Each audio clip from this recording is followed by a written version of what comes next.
ધર્મ જાગૃતિ કેન્દ્રના શ્રી પ્રમોદભાઈ, શ્રી અજયભાઈ, રૂપાંગભાઈ, મનીષભાઈ, મંચસ્થ મહાનુભાવો અને સુગ્ન શ્રોતાઓ, ભાઈઓ બહેનો, ગુજરાત યુવક કેન્દ્ર પ્રેરિત અને ધર્મ જાગૃતિ કેન્દ્ર દ્વારા આયોજિત 97મી પર્યુષણ વ્યાખ્યાન માળામાં મને આમંત્રિત કરવા બદલ હું પ્રમોદભાઈ, અજયભાઈ અને સર્વે કારોબારીના સભ્યોનો હૃદયથી આભાર માનું છું. અજયભાઈ કહ્યું એમ મારા વક્તવ્યનો વિષય છે માન અપમાનની માયાજાળ. અત્રે બેઠેલા કેટલા લોકોને માન મળે ગમે છે? જરા હાથ ઊંચા કરો. કેટલા લોકોએ બીજાનું અપમાન કર્યું છે? ઓછા હાથ ઊંચા થશે. કેટલા લોકોનું બીજા લોકોએ અપમાન કર્યું છે? એટલે કેટલા લોકો લાગે છે કે તેનામાં થોડો ઘણો પણ અભિમાનનો અંશ છે? તો ઘણા બધા હાથ ઊંચા થયા છે, એટલે મને લાગે છે કે વિષયની પસંદગી તો બરાબર છે. તો આજે આ કોઈ જ્ઞાન અજ્ઞાનની વાત નથી, માન અપમાનની પણ વાત નથી, પણ સદીઓથી માનવીની માનવતાને મેળીએ ચડાવી દેનારી માયાજાળ પ્રકારના વ્યક્તિઓ માનના સાચા હકદાર પણ છે. અમુકની વાત કરી લઈએ. પહેલી વાત, માતા પિતા અને વડીલો. માતા પિતા અને વડીલોનો આપણા ઉપર ખૂબ મોટો ઉપકાર હોય છે, એટલે માનના સાચા હકદાર છે. માતા પિતાનો પ્રેમ અખૂટ અને મૂલ્ય હોય છે. હું જ્યારે ઘરેથી ઓફિસ જવા બહાર નીકળું ત્યારે મારા માતા પિતાને વંદન કરીને અને પછી પૂજા રૂમમાં ભગવાનને વંદન કરીને નીકળવું એવો વર્ષોથી નિયમ હતો. 2021માં મારા મમ્મીના સ્વર્ગવાસ બાદ એક પણ દિવસ એવો નથી ગયો કે પૂજા રૂમમાં વંદન કરવા જતાં પહેલા મેં એમને યાદ કર્યા ના હોય. આજે પૂજા રૂમમાં જઈને એમના ફોટાને વંદન કરું છું, પણ એ ચરણોને રોજ શોધું છું. મારી કવિતામાં મેં આ ભાવ વ્યક્ત કરતા લખ્યું છે કે ઉઠતા બેસતા સાંભળે માં મને, હાલતા ચાલતા સાંભળે માં મને, રોજ જઈને નમો, રોજ વંદન કરો, એ ચરણ શોધતા સાંભળે માં મને. આમ જોવા જઈએ તો માતા અને પિતા બંનેનો પ્રેમ આપણામાં હોય છે, બંનેનું યોગદાન આપણા જીવનમાં હોય છે. એકવાર એવું બની શકે છે કે માતાનો પ્રેમ કદાચ એની હાજરીમાં દેખાય છે અને પિતાનો પ્રેમ એમની ગેરહાજરીમાં દેખાય છે. હું 1985માં IIM અમદાવાદમાંથી MBA થયો અને આસીમા ગ્રુપમાં નોકરીમાં જોઈન થયો. ત્યારે એક લોઅર મિડલ ક્લાસ ફેમિલીની જેવી આર્થિક પરિસ્થિતિ હોય એવી મારી પરિસ્થિતિ હતી. નોકરીમાં હું ઘાટલોડિયાના મારા ઘરેથી ચિરુબી સેન્ટરમાં આવેલી આસીમાની ઓફિસે પહેલા દિવસે IIMના MBA થયા છતાં પણ સાયકલ ઉપર નોકરીએ ગયો હતો. પહેલા દિવસે હું નોકરીએથી ઘરે આવ્યો ત્યારે મારા પપ્પાએ મને કહ્યું કે નીતિન, તું MBA થઈને સાયકલ ઉપર નોકરીએ જાય બરાબર નહીં. મારા પપ્પા લીવના લઈને ઓફિસ જતા હતા, એટલે મને કહે, નીતિન તું એક કામ કર, તું લીવના લઈને ઓફિસે જા, હું સાયકલ લઈને જઈશ, કારણ કે તારી ઓફિસ દૂર છે, મારી ઓફિસ નજીક છે. મારી ઘણી આનાકાની બાદ પણ એ એમના નિર્ણય ઉપર અડગ રહ્યા. એટલે પછી હું બીજા દિવસથી હું ઓફિસે લીવના લઈને ગયો અને પપ્પા ઓફિસે સાયકલ લઈને ગયા. આ 4-5 મહિના સુધી ચાલ્યું અને ત્યારે મને ખબર પડી કે માતા અને પિતા બંનેનું યોગદાન હોય જ છે. તો જે લોકોએ તમારા જીવનમાં પાયો બનીને તમને મદદ કરી છે તમારી સફળતાની સીડી માટે, એના ઉપકારને કદી વિસરજો નહીં. આજે તો ઘણી જગ્યા એવું બને છે કે માતા પિતાના ફોટા હવે ઘરમાં રાખવાની જગ્યા નથી હોતી, કારણ કે ફોટા રાખવા એ જૂનવાણી વિચાર ગણાય છે. કવિ મનોજ ખંડેરિયાએ લખ્યું છે કે મનહર છબી લટકતી રહીતી જે સ્થાન પર, ખીલ્લી જ રહી ગઈ છે હવે એ દિવાલ પર.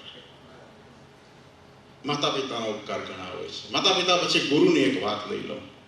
ગુરુ એટલે જ્ઞાનનો પ્રકાશ રેલાવી અજ્ઞાનના અંધેરા ઉલેચનાર, ડરપોકને નીડર બનાવનાર, જીવન જીવવાની જડીબુટી આપનાર, ખોટાને સત્યનો માર્ગ સમજાવનાર, હારને પચાવતા શીખતા અને જીતને પણ પચાવતા શીખનાર, ચાલનારને માર્ગ ચિંતનારને ઉડતાને પાંખો બક્ષનાર. મારા જીવનમાં સ્વસ્તિક હાયર સેકન્ડરી સ્કૂલના સંચાલક શ્રી ચંદ્રપ્રસાદ પાઠકનો બહુ ફાળો રહ્યો છે. મને MBA થવા માટેનો વિચાર, માર્ગદર્શન, પ્રોત્સાહન અને આર્થિક સહાય કરનાર ચંદ્રપ્રસાદ પાઠક અને એમના સમગ્ર પરિવારનો હું ઋણી છું. આ સિવાય પણ અન્ય ઘણા બધા લોકોને માન મળતું હોય છે.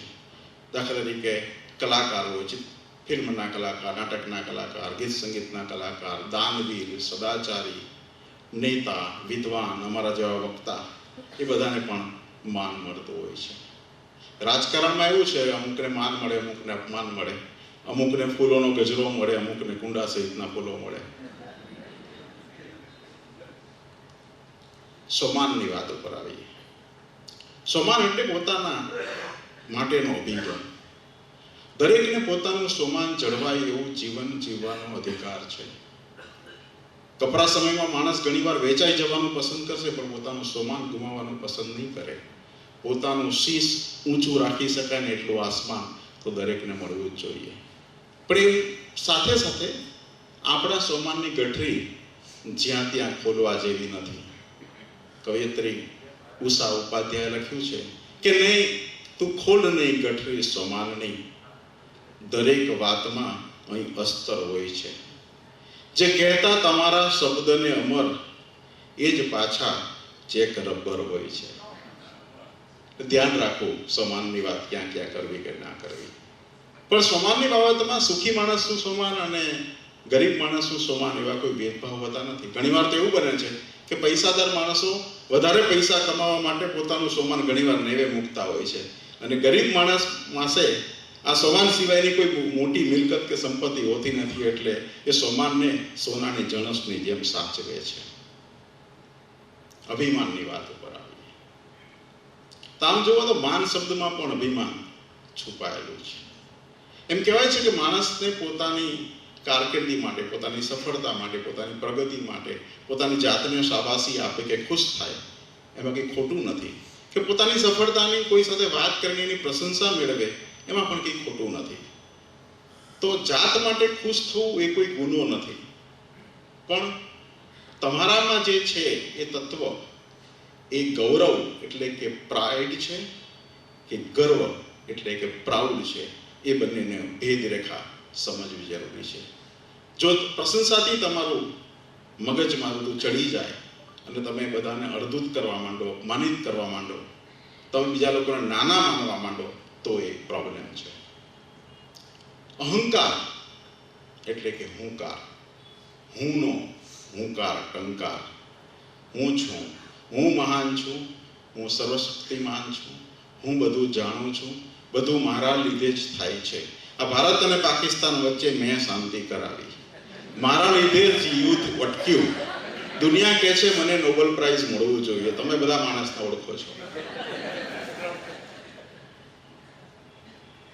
આઈ મી માયસેલ્ફ, ઉદ્ધતાઈ, આડોડાઈ, વાયડાઈ, બધું જ એ સિવાયનું પણ જે તમે જાણો છો. નરસિંહ મહેતા એટલે જ કહ્યું કે હું કરું એ જ અજ્ઞાનતા, શકટનો ભાર જેમ શાંતા. હમણાં આપણે સોમાનની વાત કરીને હવે તરત અભિમાનની વાત કરી. તમને એમ થાય કે સોમાન અને અભિમાન વચ્ચે ભેદ શું છે? આ ભેદ જાણવો જરૂરી છે, એટલે કોઈનું સોમાન એના અભિમાન તરીકે ખપી ન જાય અને કોઈ માણસ અભિમાની હોય એ સોમાનનો અંચળો ઓઢી ના લે. જાવેદ અખ્તરે આપણે બહુ સરસ વાત કરી કે મોટો માણસ નાના માણસ સામે જ્યારે પોતાની વાત કરે ત્યારે અહંકાર હોય છે, જ્યારે પોતાનો રૂઆબ છાંટે ત્યારે અહંકાર હોય છે. પણ નાનો માણસ મોટા માણસ સામે પોતાના સિદ્ધાંતોને વળગી રહે અને એમાં આનાકાની ના કરે અને પોતાનું સ્વમાન ગુમાવે નહીં, એ ખરેખરનું સ્વમાન છે. તમે જોજો, તમે તમારા નોકર સાથે કેવી રીતે વાતચીત કરો છો અને તમારા સાહેબ સાથે કેવી રીતે વાતચીત કરો છો, એમાં તમારી લેંગ્વેજનો ડિફરન્સ જોજો. તમારા નોકરને કહેતા હો કે અત્યારે મોબાઈલમાં માથું જાણીને શું બેઠો છો, આ વાસણ તારા કાકા આવીને કરવાના છે, તેમાં તમારી તુમાખી, તમારો અભિમાન દેખાય છે. પણ જો જે માણસ સાચો છે, જે પ્રમાણિત છે, એનો સમાન છે, એવા કોઈ માણસને એનો ઉપરી અધિકારી પણ એમ કહે કે તારે થોડી હિસાબમાં ગડબડ કરવાની છે, થોડો ભ્રષ્ટાચાર કરવાનો છે, થોડી આગી પાછી કરવાની છે, અને જો તું આમ કરવામાં સાથ નહીં આપે તો તારી નોકરી જશે, ત્યારે તમે એમ કહો કે હું નૈતિકતાના ધોરણથી નીચે નહીં ઉતરું, ભલે મારી નોકરી જાય, એ તમારું સ્વમાન છે. આપણે બધા પાસે જ્ઞાન છે, આપણા બધા પાસે અભિમાન છે. દરેક માણસને એના જ્ઞાનનું અભિમાન હોય છે, પણ એના અભિમાનનું જ્ઞાન નથી હોતું. આપણી પાસે ઘણું જાણીએ છીએ, આપણે બધા આપણી પાસે જે જ્ઞાન છે એનું ગૌરવ અનુભવતા હોઈએ છીએ, પણ એ ગૌરવ ઘણીવાર અભિમાનના કોર્નર ઉપર, એની સરહદ ઉપર પહોંચી જાય છે. હું કંઈક છું એ ભાવના આપણામાં આવી જાય છે. એટલે જ્યારે તમે એવું માનો કે હું કંઈક છું, એનું જ્ઞાન થાય, ત્યારે માનું કે જેટલું તમે જાણો છો ને એના કરતાં અનેક ગણું તમે જાણતા નથી, એ જરૂરી છે. પણ એ અજ્ઞાનનું આપણને જ્ઞાન નથી હોતું. હમણાં એક રવિવારે મેં અમારી પત્ની રૂપા અહીં બેઠી જ છે, એક રવિવારે સાંજે 5 વાગે મેં કીધું કે આજે ચા હું બનાવું. મને જો કે ઘરે બોલવાની છૂટ છે. મારી પત્ની આમ પાછી નિખાલસ અને પારદર્શક, એટલે મને એને તરત કીધું કે તમારા હાથની ચા મને નહીં ભાવે, રહેવા દો, હું ચા બનાવું છું. એટલે આ રીતે મને મારા અજ્ઞાનનું જ્ઞાન થયું. અને પછી મને વિચાર આવ્યો કે મને તો કવિતા લખતા આવડે છે પણ કપડાં સીવતા નથી, ચોપડી વાંચતા આવડે છે પણ મન વાંચતા નથી આવડતું, ગોળ ખાતા આવડે છે પણ ગમ ખાતા નથી આવડતું. એટલે આપણને કેટલું બધું નથી આવડતું. ઘણા બધા લોકોને ઘણું બધું બનાવતા નથી આવડતું, પણ તોય માણસને બનાવતા આવડે છે.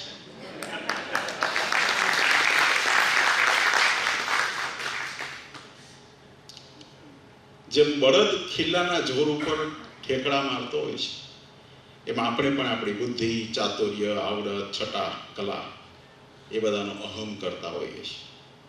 તમે જોજો, ઘણા લોકો કોઈક જગ્યાએ ભેગા થાય, એક બે જણને જોવે એટલે તરત જ પાસે આવીને પોતાની ઓળખાણ આપવા માંડે.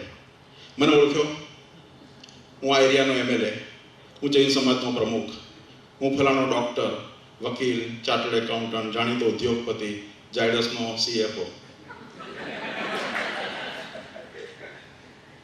આમ વાત કરીને આપણે સામેનો આદર મેળવવા માટે પ્રયત્ન કરીએ છીએ.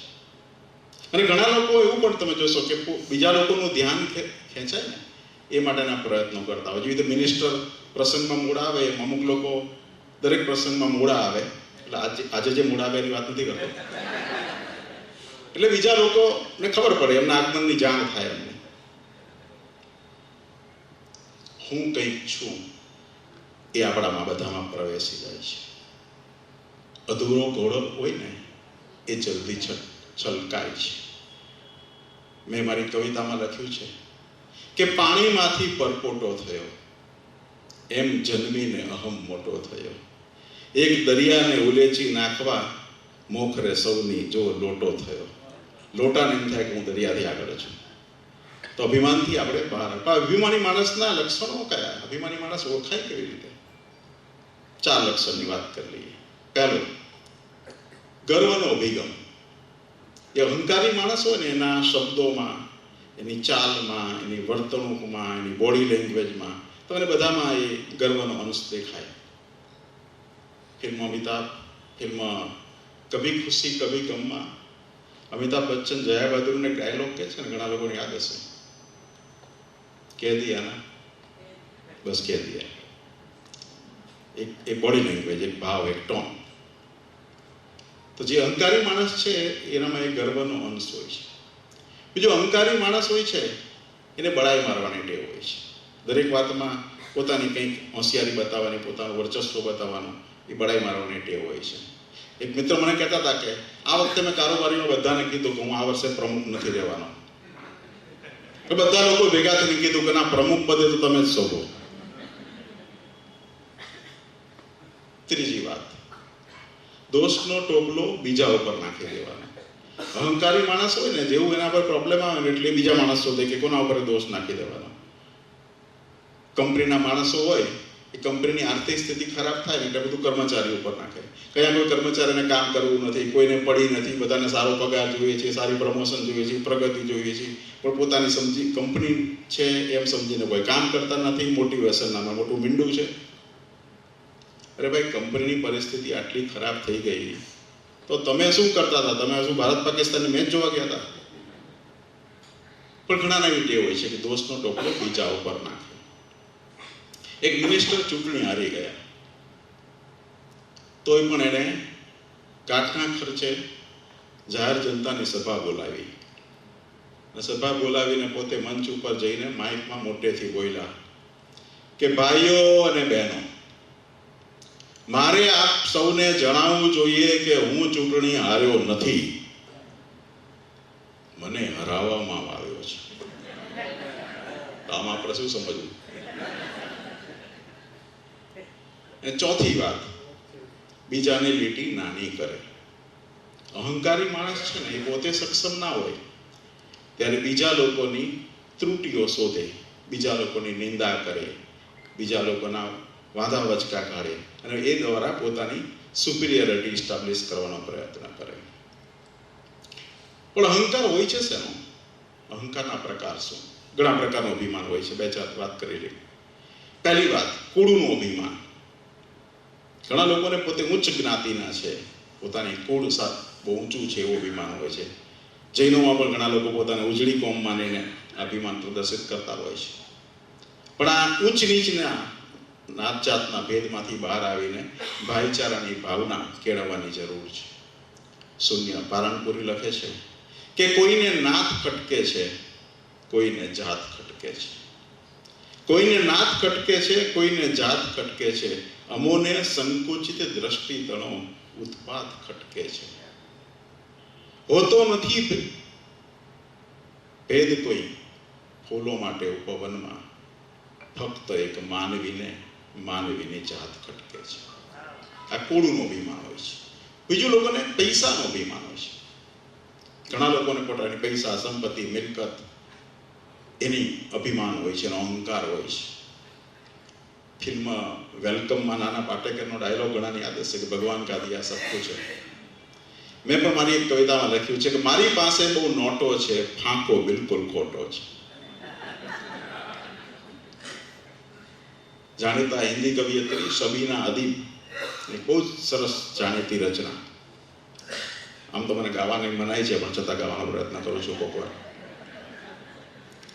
જો ખાનદાની रईस है वो मिजाज रखते हैं नरम अपना, जो खानदानी रईस है वो मिजाज रखते हैं नरम अपना, तुम्हारा लहजा बता रहा है तुम्हारी दौलत नई नई है, खामोश है झुकी है पलके दिलो में उल्फत नई नई.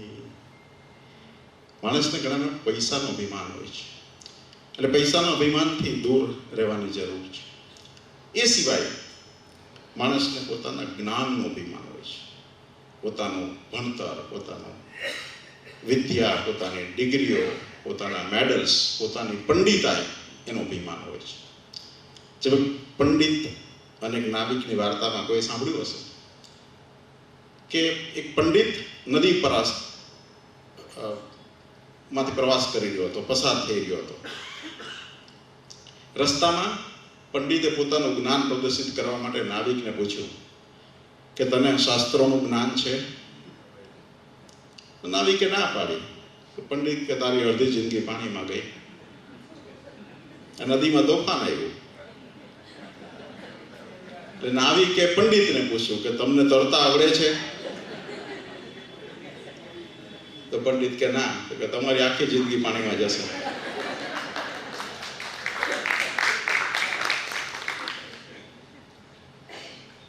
રૂપ સૌંદર્યનું અભિમાન. ઘણાને પોતાના રૂપનું, દેખાવનું અભિમાન હોય છે. અમારા ઘરમાં પણ પહેલા રૂપાળી છોકરી કન્યા માટેનો પ્રેફરન્સનો આગ્રહ હતો. હવે જો કે જમાનો બદલાયો છે, પણ છતાં ઘણા લોકોને પોતાના રૂપનો અભિમાન હોય છે. વર્ષો પહેલાની ફિલ્મ રોટીની પંક્તિ યાદ હશે કે ગોરે રંગ પે ના ઇતના ગુમાન કર, ગોરા રંગ તો 2 दिन में ढल जाएगा. રૂપ સિવાય ઘણા લોકોને પોતાના બીજા ઘણા બધા શરીરના અંગો માટે બીજા માટે પણ અભિમાન હોય છે. કોને પોતાની ઊંચાઈનું, આંખનું, નમણાશનું, લાંબા વાળનું, હેરસ્ટાઈલનું, ઊંચાઈનું, એટીટ્યુડનું અભિમાન હોય છે. અમે બધી લગ્નના દિવસની બધી ખરીદી મનીષ મલ્હોત્રા અને સવ્યસાચીમાંથી જ કરી. ઘણા તપ ને ત્યાગનું અભિમાન હોય છે. સંસાર છોડી દેનારા, માયા છોડી દેનારા લોકો અભિમાન છોડી શકતા નથી. ત્યાગના લોકો પણ અભિમાન કરી શકે છે. તપનું અભિમાન ઘણા લોકોનું હોય છે. આ મારી 10મી 28 હતી અને આમ 3 માસ ખમણ કર્યા છે. આખા સંઘમાં મારી જેટલી તપસ્યા કરનાર કોઈ નથી. આ સિવાય માણસને પોતાનું બુદ્ધિનું, દાનનું, પરાક્રમનું, પરિશ્રમનું ઘણી પ્રકારનું અભિમાન હોય છે. અભિમાની માણસને એમ લાગે છે કે હું નહીં હોય તો આ જગતમાં શું થશે. આ 31 ઓગસ્ટે હું રિટાયર થવાનો છું. મારા પછીના CFO મારી પાછળ બેઠા છે, તુષાર. હું 31 ઓગસ્ટે રિટાયર થઈશ. મને અમુક લોકો પૂછતા હતા કે તમારા વગર ઝાયડસ ચાલશે? મેં કીધું મારા પહેલા ઝાયડસ ચાલતું હતું, મારા પછી એ ઝાયડસ ચાલશે. પણ હા, આવા સવાલથી કોક વાર ક્ષણિક અભિમાનનો અંશ આવી જાય. વિનોબા ભાવે કહ્યું છે કે મારામાં અભિમાન નથી એના જેવું એકેય અભિમાન નથી. અમે જોજો તમે બનાવટી સોનામાં ચળકાટ વધારે હોય છે. તો અભિમાનના પ્રકાર થાય. અભિમાન કરવાથી નુકસાન શું થાય છે એની જરા ઝડપથી વાત કરીએ. અભિમાની માણસને કોઈ દુશ્મનની જરૂર નથી હોતી. અભિમાન જ એનો દુશ્મન બને છે. અભિમાન વ્યક્તિનો વિકાસ રૂંધે છે. અભિમાન પરિવારની અંદર વૈમનસ્ય ઊભું કરીને સર્જન કરે છે. અભિમાની માણસ પોતે વિકાસ કરી શકતો નથી. અભિમાન ઉદ્ધતાઈ, હિંસકતા અને અવિચારીપણું સવારમાં લાવે છે. જગતમાં કેટલા બધા યુદ્ધો થયા છે. વિશ્વયુદ્ધ થયું છે. હિરોશીમા નાગાસાકીની હાલત આર્થિક તારાજીનો અંદાજે નજર સામે હોવા છતાં પણ આજે રશિયા અને યુક્રેન, પેલેસ્ટાઇન અને ઇઝરાયલ સામે બાયો ચડાવીને ઊભા છે. દુનિયા આખી જાણે રણભૂમિમાં રૂપાંતરિત થઈ ગઈ છે. વિશ્વ મારું કુટુંબ છે એ વાત ફક્ત પાઠ્યપુસ્તકના પાના ઉપર અટકી છે. તો અહંકારથી માણસ, સમાજ, દેશ બધાનું નુકસાન થઈ શકે છે. તો પણ અહંકારથી બચવું કેવી રીતે, એના માટે શું કરવું જોઈએ એની વાત લઈ લઈએ. પહેલી વાત, બીજાનો ઉપકાર માનો. તમે તમારું અસ્તિત્વ, તમારું જીવન, તમારી સફળતા, તમારી પ્રગતિમાં તમારું પોતાનું તો ફાળો હશે જ. તમે પરિશ્રમ કર્યો હશે, તમારું નસીબ સારું હશે, પણ એ સિવાય અનેક લોકોનો સાથ, સહકાર, આશીર્વાદ, શુભેચ્છાઓ એમાં કારણભૂત છે. માનો તો તમને અમારે અભિમાનનો અંશ નહીં આવે. મરીઝ કહે છે તેમ, બસ એટલી સમજ મને પરવરદિગાર દે, સુખ જ્યારે જ્યાં મળે ત્યાં બધાના વિચારો દે. દુનિયામાં હું કંઈકનો કરજદાર છું મરીઝ, ચૂકવું બધાનું દેણ જો અલ્લાહ ઉધાર દે. આ બધાનો ઉપકાર માનવો જરૂરી છે. બીજી વાત, વાણી પર કાબુ રાખો અને બોલીને સંબંધ બગાડો નહીં.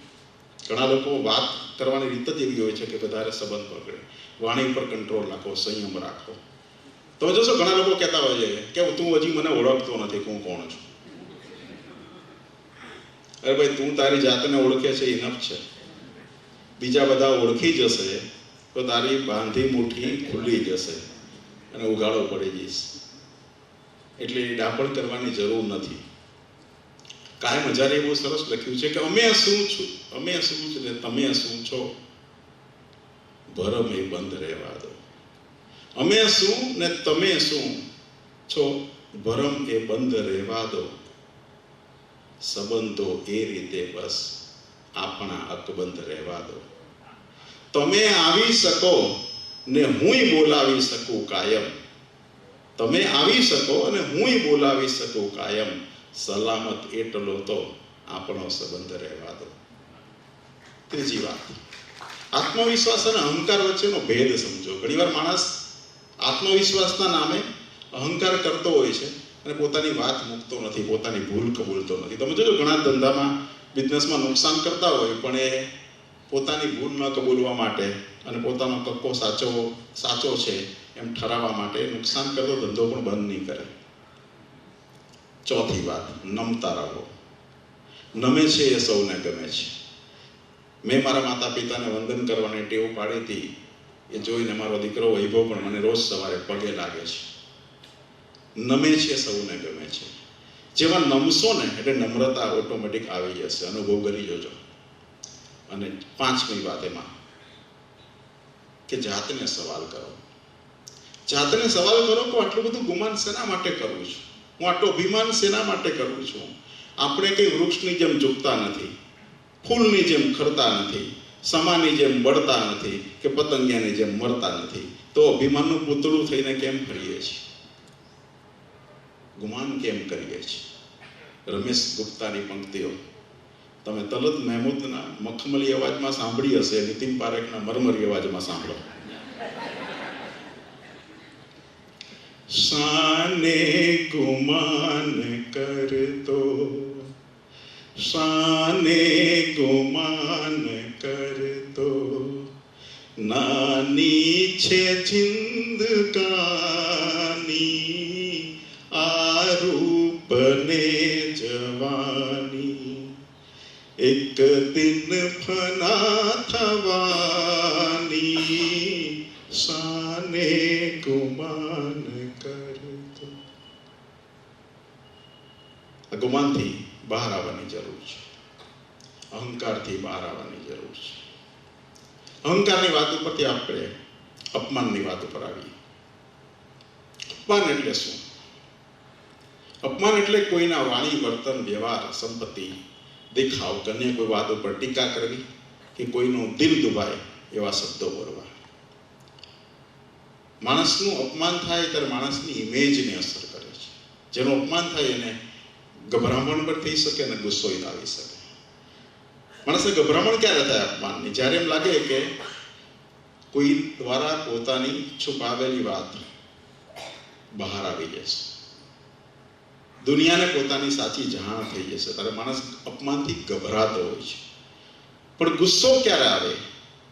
કે જ્યારે માણસ સાચો હોય, કોઈની નિષ્ઠા, વફાદારી, પ્રામાણિકતા કે ધાર્મિક શ્રદ્ધા ઉપર જ્યારે પ્રહાર કરવામાં આવે ને, ત્યારે સાચા માણસને લાગી આવે. અને લાગી આવે ત્યારે કાં તો એ ગુસ્સો કરે તો સામે પર આક્રમણ કરે, અને કાં એને હતાશા ઘેરી વળે તો કદાચ કોઈ ખોટું પગલું લઈ બેસે. તમે જોજો કોઈ સાચા માણસને ચોરીનો આરોપ મૂકવામાં આવે તેની વર્તણૂક કેવી હોય. એટલે ગભરામણ થાય કે ગુસ્સો આવે એ માણસ ઉપર અવલંબે છે. પણ અપમાન ક્યારે થાય?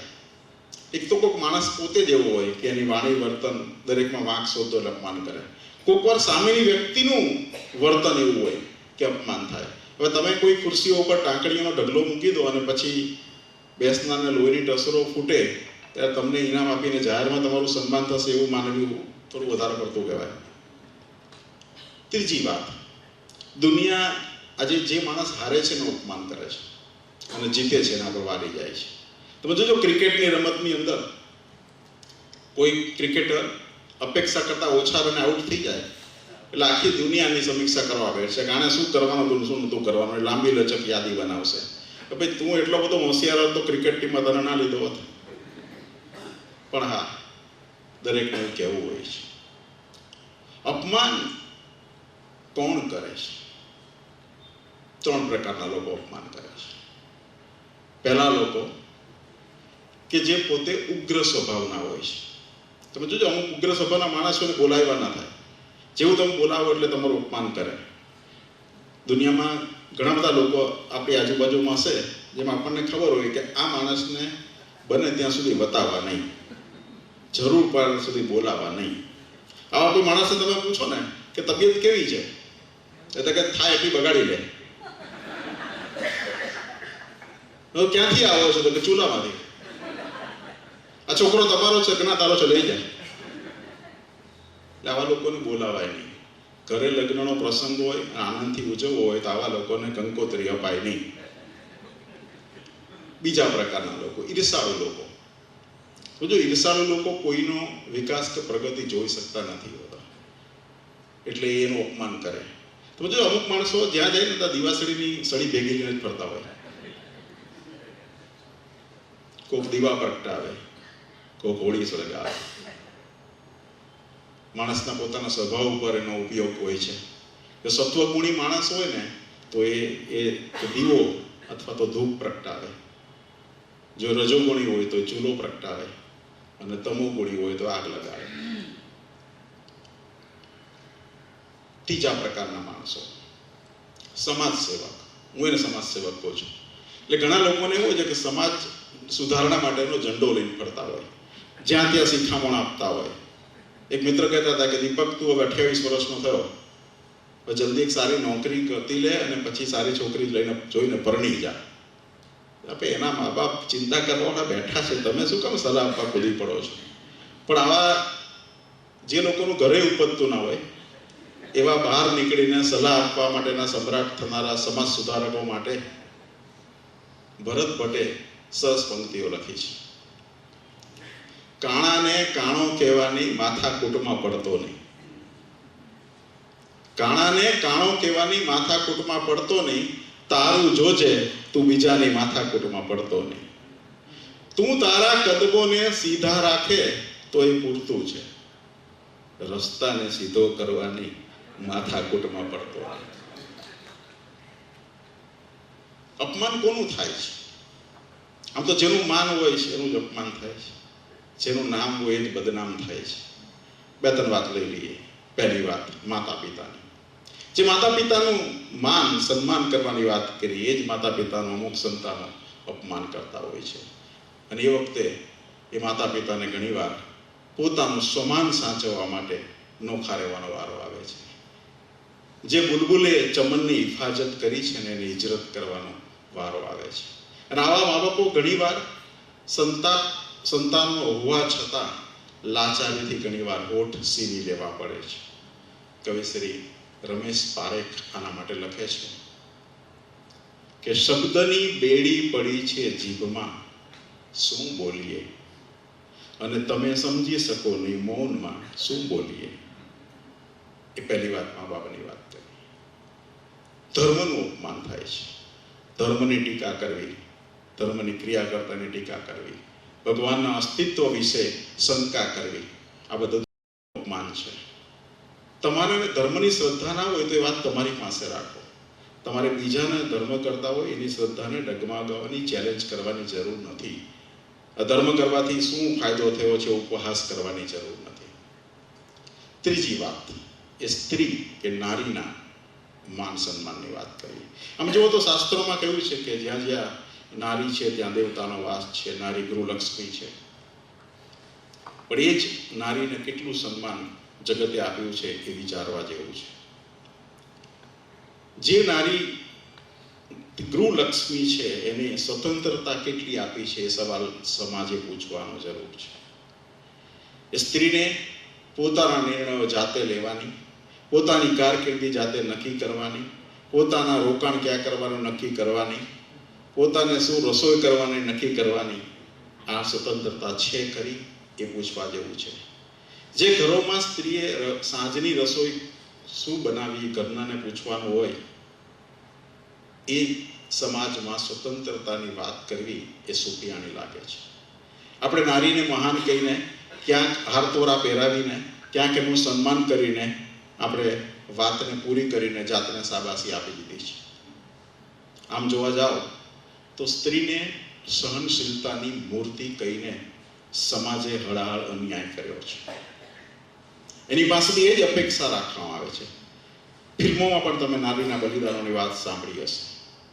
પણ જે મીણબત્તીએ જલીને અજવાળું પાથર્યું છે એને કેટલી વેદના અને યાતના સહન કરી છે એનું ચિતાર છે. એના આર્તનાદની અગોચર દુનિયાનો કોઈએ પ્રવાસ કર્યો છે. એને સહનશીલતાની મૂર્તિ કહીને, દેવી કહીને આપણે હાથ છૂટા કરી નાખ્યા છે.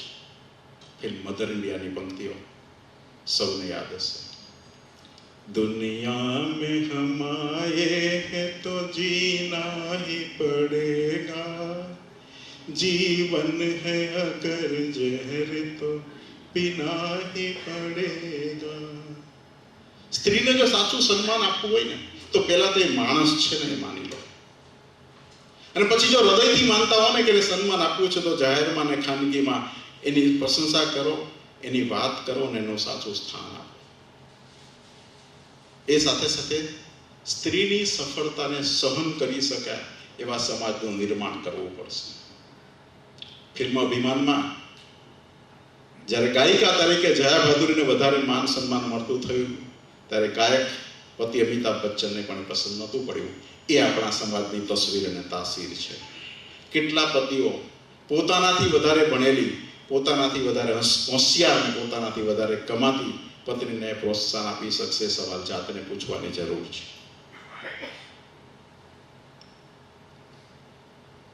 આ માન અપમાનની માયાથી આગળ આવવાની વાત કરીએ તો કાયા છાયા અને માયાની આખી દુનિયા છે. માન અને અપમાન આ સંસારનું ચકડોળ છે. ઉપર જાય છે, નીચે આવે છે, માન મળે છે, અપમાન થાય છે. આજે જેનું માન છે એનું કાલ અપમાન થઈ શકે છે. અને એ માન અપમાનથી દુનિયાથી દૂર જવાની. આમ જુઓ તો દુનિયામાં કરોડો માણસો વચ્ચે જેમ ઠેર ઠેર માણસોની ભીડ જોવા મળે છે, પણ પોતાનામાં જ રચ્યો પચ્યો રહેતો અહંકારી માણસ એ ભીડમાં પણ પોતાને એકલો બાળે છે. આજના આર્ટિફિશિયલ ઇન્ટેલિજન્સના જગતમાં એ કૃત્રિમ સંબંધોમાં રહે છે. કાચના દીવાન ખાનામાં કાગળના ફૂલો શણગારીને એ જીવનનો આનંદ માણે છે. એટલે સુશોભિત થઈ શક્યો છે પણ સુવાસિત થઈ શક્યો નથી. એનાથી જો આગળ વધવું હોય તો માણસે કંઈક પોતાનામાં આવવું પડે, અહંકાર છોડવો પડે. પણ માનવીનું ક્યારે ભટકી જાય, એનું મન છટકી જાય અને સંબંધો ભટકી જાય એની ખબર નથી. એના માટે દૂર જવું પડે, પોતાનામાં આવવું પડે. અને એના માટે કેવું જીવન જીવવું જોઈએ? પહેલી વાત તો માણસ બનવાની જરૂર છે. આપણે સરસ બનીએ, સરળ બનીએ, નમ્ર બનીએ. કોઈક વાર કોઈક બીજાના દુઃખે દુઃખી થઈએ, નોધારાના આધાર બનીએ, અંધારામાં ફાનસ બનીએ તો સાચા અર્થમાં માણસ બનીએ. જયશ્રી મર્ચન્ટે બહુ સરસ લખ્યું છે કે હથેળી પર જરા માથું મૂકીને જો. મિત્રો, બહુ માર્મિક પંક્તિ છે. હથેળી પર માથું મૂકવાનો પ્રયત્ન કરજો એટલે ખબર પડશે કે નમવું પડે. હથેળી પર જરા માથું મૂકીને જો, કદી આ ગર્વમાંથી પણ છૂટીને જો. તારો ખોવોય મોતીથી જ છલકાશે, કોઈ બીજાના તો આંસુ લૂછીને જો. પ્રેમની ગંગા વહાવી જોઈએ. સૌને તમારો દ્વેષ, નિંદા, અહંકારમાંથી બહાર આવીને પ્રેમની ગંગા વહાવો. એક વાર તું માણસને ખુશ કરીને જોઈ જો અને પછી તું પોતે કેટલો ખુશ થાય છે એનો આનંદ માણી જો. આમ જુઓ તો મિત્રો, હંમેશા એવું બને છે કે સારા માણસને સહન કરવાનું આવે, સારાની કસોટી થાય છે, નબળા માણસોનું અપમાન થાય છે. પણ દુનિયામાં એવો નિયમ છે કે ફૂલો કરમાઈને ખરી જશે અને કાંટાઓ અટ્ટહાસ્ય કરીને તરી જશે. એ જગતમાં આપણે વસીએ છીએ અને જગતથી બહાર જવું હોય તો અંતરના તારને જંકૃત કરવા પડે. અને હર્ષદ ત્રિવેદીની આ પંક્તિઓ સાંભળવી પડે. હવે બોલું તો કેમ કરી બોલું, અંતરના તાર સહેજ ઝણકે ત્યાં જંતરને આવે રે ઝોલું. હવે બોલું તો કેમ કરી બોલું, અને અંતરના તાર જ્યારે ચંકૃત થાય અને માયાના પડદાઓ એક પછી એક ખસવા માંડે તો કેવી હાલત થાય એનું બયાન હવે સાંભળો કે એક પછી એક ખસે હળવેથી પડદાઓ, અચરજનો આવે ના પાર. એવામાં ઉતરવું પાર હવે દોયલું કે ચારે પા લાગે મજદાર. હું જ હવે દરિયો અને હું જ હવે હોડી, કહો કેમ કરી સઢને હું ખોલું. હવે બોલું તો કેમ કરી બોલું, હવે બોલું તો કેમ કરી બોલું. આ શબ્દો જો આંખો બંધ કરીને સાંભળો અને એમાં લીન થઈ જાઓ તો સ્વર્ગની એક સીડી તો ચોક્કસ ચડી શકો. મારું વક્તવ્ય આપ સૌએ ખૂબ શાંતિથી સાંભળ્યું, ઉમંગથી આવકાર્યું. માટે સૌનો ખૂબ ખૂબ આભાર. કંઈ પણ જીનવાણીથી વિપરીત કહેવાયો હોય તો સર્વની ક્ષમાયાચના. જય જિનેન્દ્ર.